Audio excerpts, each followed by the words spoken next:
Joining us to discuss, spokeswoman to Benjamin Netanyahu, Tal Heinrich, plus the editor-in-chief of the Jewish News Syndicate and the host of Top Story with Jonathan Tobin on JNS, Jonathan Tobin. Welcome to both of you here. Jonathan, I want to start with this, specifically regarding one of your articles. Historically, there has been a sense of unity. Actually, you know what? I want to jump ahead right here.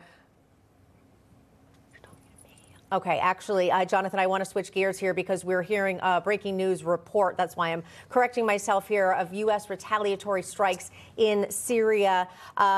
Let's get your reaction first here, Jonathan, to that news. Well, it's about time, somewhat belated.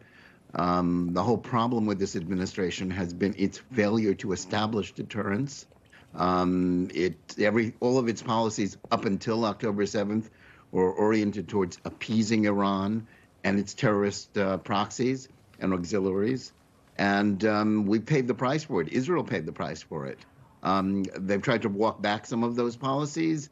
And now that American servicemen have been killed by terrorists, it's time to do something. The question is it too little and too late to establish the principle that the United States is not to be messed with?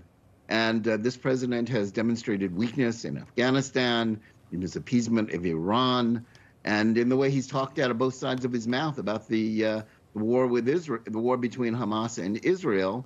And I'm afraid the Iranians and their proxies have taken advantage.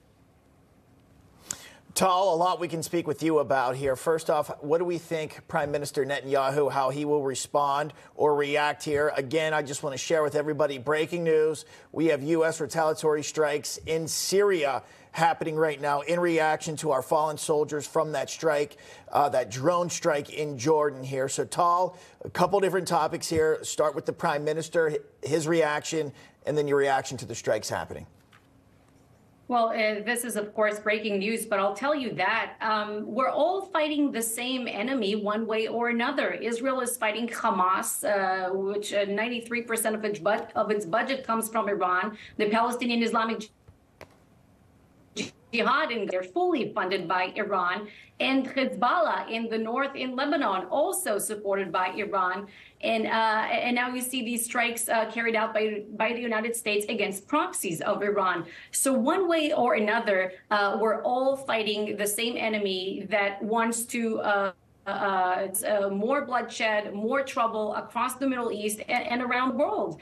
And if somebody wants to avoid a large-scale conflict, this is exactly the message that should be sent out. That terrorism in the year 2024 is simply a dead end, and it doesn't matter where it takes place.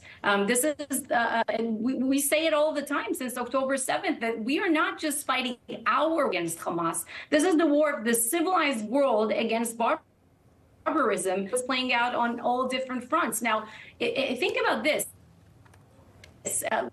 Has been able to do around the region so much chaos, even without having nuclear weapons. Iran will become much more dangerous if it ever gets to acquire nuclear weapons, which Israel will never allow that to happen.